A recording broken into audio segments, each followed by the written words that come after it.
Hello, Tech Tit Chat here with your reminder that life is short by the tech, such as this DJI Mic 3. I actually have another channel, Watch Chit Chat, where I speak about wristwatches, and that's why I bought this mic in the first place, to try to improve my video and audio quality. So if you have an interest in wristwatches, please do check it out. For now, we'll focus on this piece of tech. And there are some pretty good pros, but some pretty major cons, and I'll run through them in this video.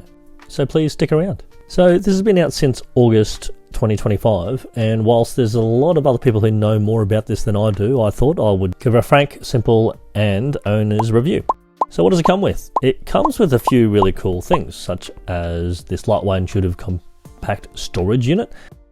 It essentially keeps everything neatly tidied together, but also acts as a charger and for data transfers. 2 transmitters and a receiver, but they can go up to a 4-channel output.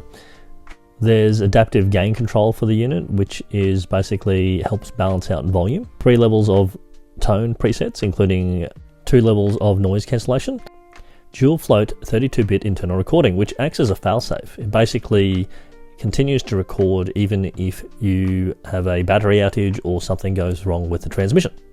There's also integrated time coding in the data, which is really helpful for seamless editing post-recording. This is that storage unit that comes with fast charging. Reading up on the specs, it takes about 15 minutes to charge the little units inside and an hour and a half to charge the storage unit. The transmitters last for 8 hours, the receiver for 10, and the case holds 28 hours, which is just over 2 charges. So this is one of the transmitters that comes with it, and you get a little bit of a magnet attachment that helps clip it to your shirt. And one of the big benefits is that these transmitters are very much smaller than the previous versions of the Mic 2. I did a little bit of research on this compared to other mics, and it was really attractive to me because it was superior to the Mic 2, but also that it was very portable. It comes with these little windsocks as well, which come in handy. They just clip on just like that.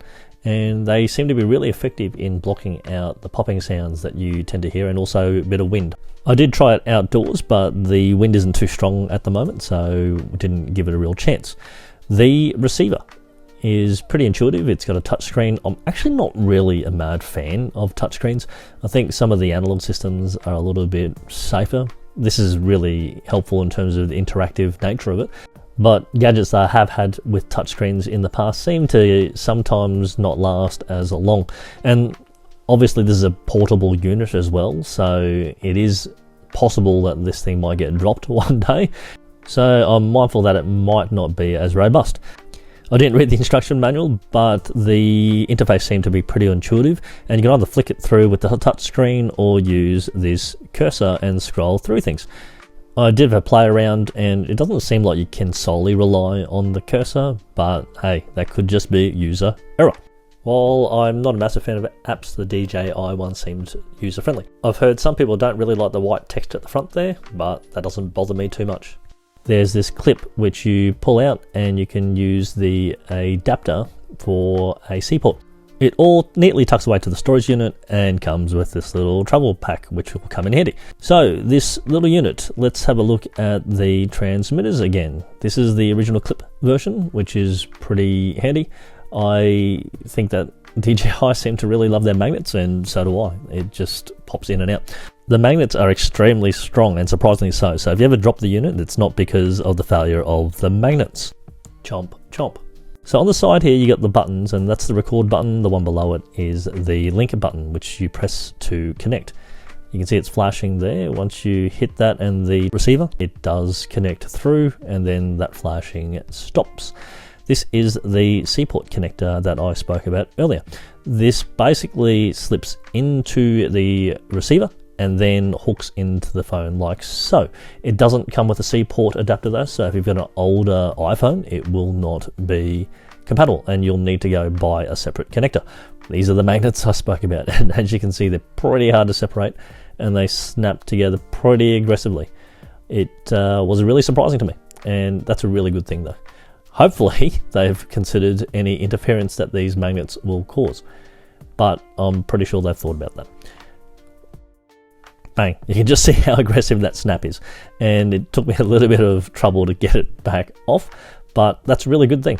And so the purpose of the magnet is to provide another way to clip it onto the shirt. Here you can see that it's a clip, but it drags a little bit. And so when I switch over to the magnet, I can basically glide it to anywhere I want on the shirt. That allows me to adjust or tuck it away quite easily. So this is the connector we were talking about. So it just slides in just like so. But it is a bit chunky, so you do need to be mindful of that when it's linked to the end of your phone. So let's do a quick sound check or sound comparison. This is my wired Rode mic, which is the initial one I had problems with where it kept ramping down the volume. This is the mic that I normally use, the entry-level Joby mic that is set up in my studio. And it's normally pretty good, but I do need to do some post-editing work. And now this is my new toy, the DJI Mic 3. We'll try that with the fan on. Yeah, okay, so that's the DJI Mic 3 with the fan on. Now I'll try it with noise cancellation as well. I'm not sure. Let's just see how that goes and whether you think that's an improvement.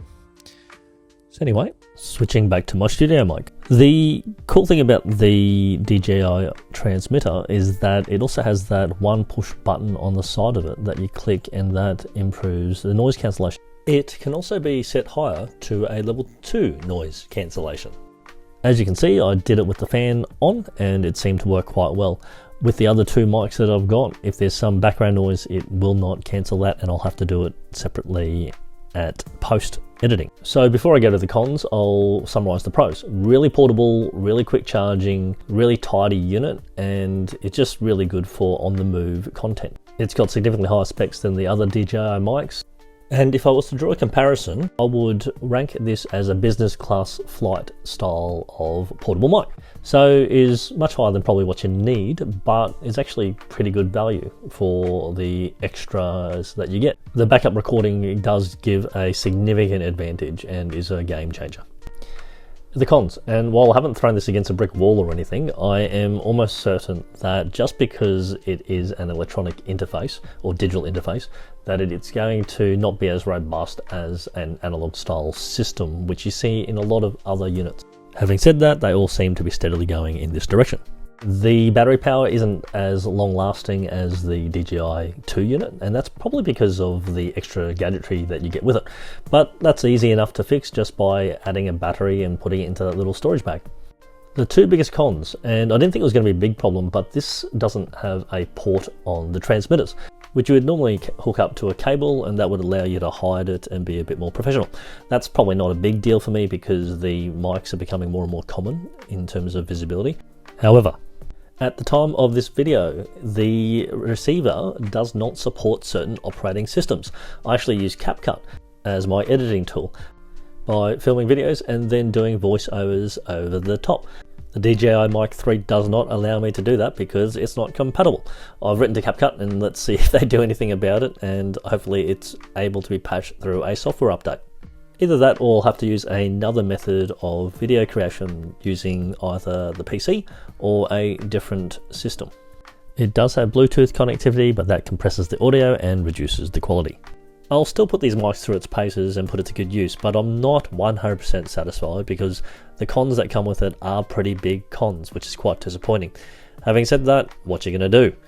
So there you have it, the DJI Mic 3 owner's review.